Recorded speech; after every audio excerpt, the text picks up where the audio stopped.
everybody, Digital Ben back here once again with you for another Digital Den mini class. This is part 3 to our Intro to Cricut series. So if you have not watched part 1 or part 2 yet, you gotta make sure that you go back and watch those videos first to get caught up on everything that we are working on here today. In this video, we are going to be talking about the different tools that you can use to be able to get all your project off of the adhesive mat. And we will also be going back into the Cricut Design space to learn how to print and then cut, this so that if you want to make stickers or something else that requires you to print before cutting, you could do that with the Cricut Maker. Okay, so let's go ahead and dive in. Here in front of me on my adhesive mat, I actually have the project that we cut in the previous video, and I'm actually going to be using these tools to get this off of there after we learn what the tools do. So this right here, this is pretty standard, good old scissors with micro blades on like a fine point micro blade on here to be able to give us some more precision than if we had a larger pair of scissors. But because it's such a fine thin micro blade on here, you're definitely going to want to make sure that we keep the cover on it when not in use to protect the blade from being damaged, but also to protect ourselves as well. You know, it's sharp. The other thing, the interesting thing about these other tools over here is that they kind of go together. So this is called a weeder, and this is these are tweezers, reverse grip tweezers. These, the reverse grip meaning that I squeeze in to be able to get it to open, and then I let go to be able to get it to close, as opposed to the standard squeeze in to get it to close sort of tweezers.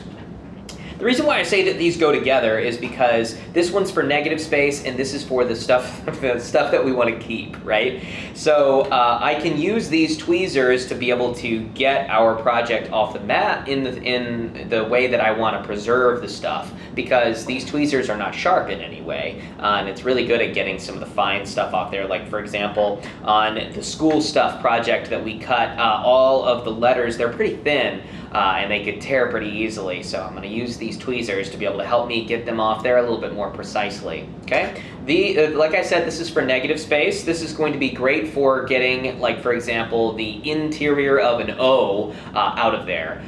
It's kind of a smaller piece since the lettering that we chose here is pretty small, and I can kind of scrape it away basically to be able to get rid of the stuff that I necessarily don't care about. Okay, that's those tools. We've got our spatula and our scraper right here. These tools are for kind of the same thing as these, but for larger pieces. So the spatula is for preserving some of the larger pieces, getting in and underneath there to be able to lift them off the adhesive mat, whereas the scraper is for scraping away some of the larger pieces there. Now that's what these tools are designed for. But if you feel like you've got better control with the scraper and you can just get everything off using that in a quick and efficient way, go for it. Nobody can tell you how to use a tool, right? But that's what they're originally designed for. Speaking of tools, I'm going to briefly touch on these right here. As you can see, I've got just a regular iron and then the Cricut Easy Press right here. Just to briefly touch on this, this is for iron-on or for some sort of like heat transfer related piece of material. You are going to want to make sure that you put like a safety mat in between that is designed for it to be able to make sure that you don't overheat your iron-on stuff there. But again, I don't want to dive in too much detail with this because you really want to make sure that you read the instructions on your iron-on stuff, because it's so easy to ruin the project altogether if you don't read the instructions. So read the instructions before doing any sort of heat transferring stuff. It's not complicated. I feel like I'm making it seem like it's super difficult. It's not. It's just that if you read the instructions, it just makes the time a lot easier. Okay? All right, so let's go ahead and get everything off of this. I might jump the time on here because it usually takes me a little while. I'm not amazing at getting things off the adhesive mat. So let's see what I can get off with my fingers first to get things started. I'm going to go for the letters first as opposed to getting all of the excess off of there. I find that I have an easier time getting the letters or the smaller materials off when I'm not touching sticky everywhere. So I'm going to leave the extra piece of sheet, or the material, that is on here until the end to be able to make my life quite a bit easier.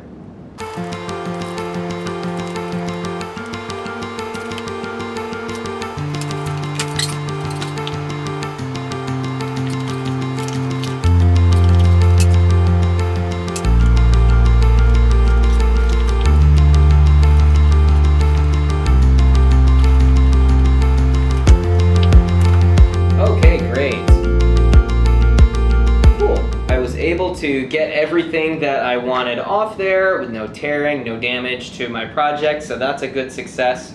I am going to go ahead and use these tools to be able to get off the other little tiny pieces before I get the biggest piece off of the adhesive mat, again just to make my life easier. Alright, so that is all of the tiny pieces. I didn't end up using the spatula or the scraper in this because this project didn't really require any larger pieces, so that's the kind of the border there, which is cool. I mean, you can use the excess stuff for projects as well, but I don't need to tell you how to be creative. All right, so that'll do that. We have completed getting everything off of the adhesive mat, and then I can do whatever I want with it. I can put it onto a poster board or whatever kind of creative thing that I want to do here. All right, so I think it's time that we go ahead and we jump right back on into the Cricut Design space so that we can look further into how we can print and then cut. All right, everybody, we are back over here in the Cricut Design space, back with an empty project, and we are ready to get into this whole printing and cutting thing.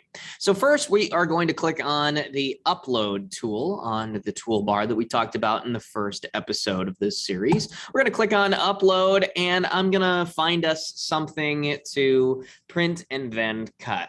As you can see down here, these are all of the different file types that are accepted here for the Cricut. Notably, SVG is a pretty interesting file type that separates all of the different things that like the different shapes in your picture into different layers so that the Cricut can actually cut them separately, which is pretty cool. That's the SVG file. We're not going to worry about that today. We're just going to be opening up a standard PNG. I'm going to pull up this Fall Fun Digital Den logo here, since fall is pretty much here and we are in the mood for it. Okay, so we have uploaded this into the Cricut, and now it's going to ask us to select an image type. Is it a simple, moderately complex, or regular complex type? Now, I don't actually know the difference between moderately complex and simple, because whenever you click on them, it does basically the same thing.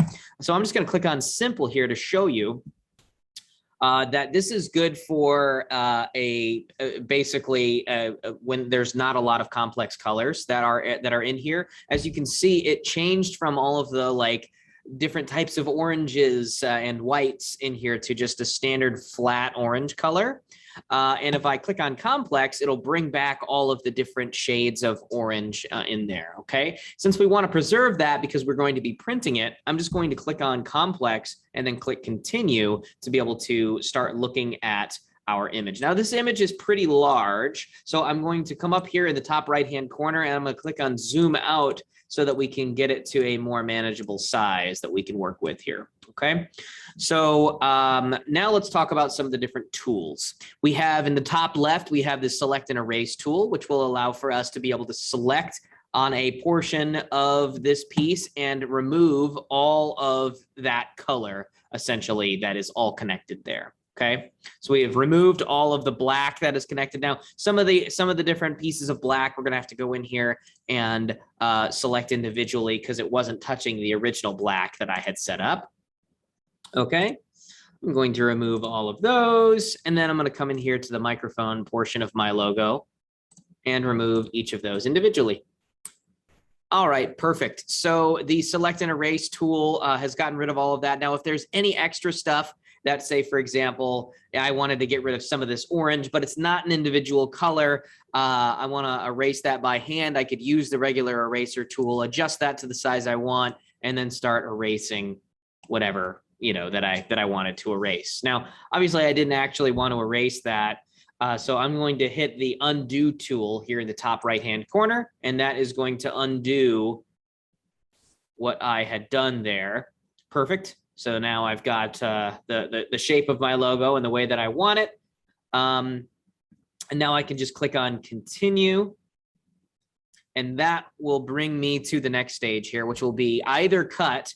So if I'm just cutting the image on a regular piece of paper or whatever I'm going to be cutting it on, I could do that. Or if I want to make sure that I get to see all of the nice coloration of everything, I can click on print and then cut. Now, looks like here I've got a little bit of extra black in there. So I normally would be going back in and I would want to clean that up a little bit. But just for the sake of time, I'm going to go ahead and click on print and then cut, and then go ahead and upload that into my project. Okay, I'm going to click on upload, add to canvas. It's going to take a second and then it will upload here into the project. All right, perfect. Now, if I move my camera here, hopefully you can see this. There is an error in the top right-hand corner here, and it's because it is significantly too large. The file that I'm using is high res. So what I'm going to have to do is I'm going to have to scroll over to be able to view the size of my file here, or of my image, and I'm going to have to drag this down, or I can even click on the sizing tool here in the top middle, and I'm going to resize it to something more manageable. There we go.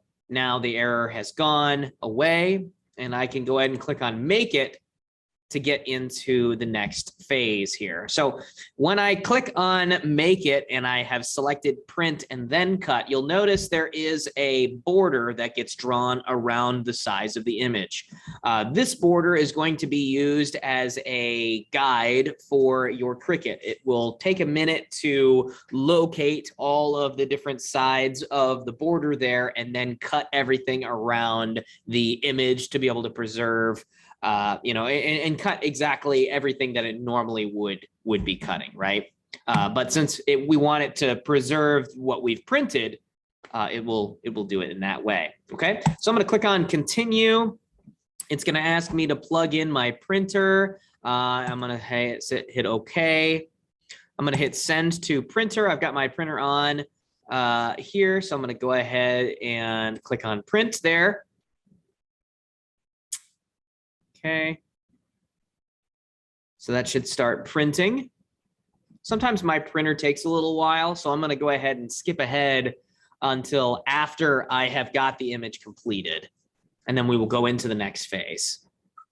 All right, I have officially printed off our logo here that we are going to be using in the Cricut. All I have to do is select which of the base materials that I will be putting it on here. Now, this is some standard cardstock. I don't actually recommend using the copy, like just regular old copy paper, because I find that the Cricut just eats it up, but that's just been my experience. So we're going to click on medium cardstock, and we've got our fine point blade loaded up in there. I just need to add this to the adhesive mat, put it in the Cricut and hit go, and we will be all set.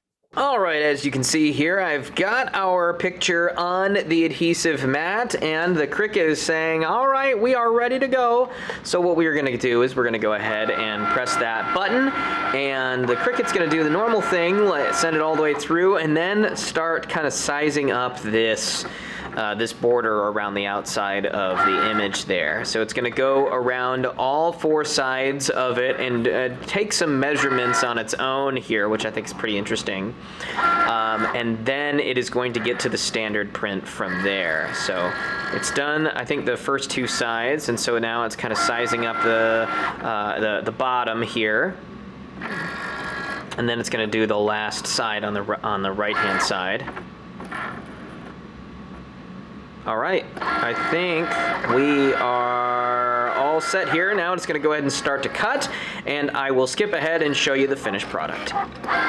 All right, and there we have it. The project has been removed from the adhesive mat, and we are ready to stick this down on wherever we want. You know, if I want to glue this on onto a poster board or whatever I want to be able to promote stuff with our cool fall-themed Digital Den logo there. So That is going to do it for the Intro to Cricut series. Thank you so much for watching. If you have any other questions about the Cricut, make sure that you stop on by the Digital Den during our open hours here at the Kokomo-Howard County Public Library. We are taking a week off of these videos next week because we will be back in person for a Halloween-themed First Friday event this coming Friday. So stop into the Digital Den during First Friday to participate with the Masquerade-themed event there. And then we will be back the following Monday for Photoshop classes. So thanks so much for watching. We'll see you in the next one.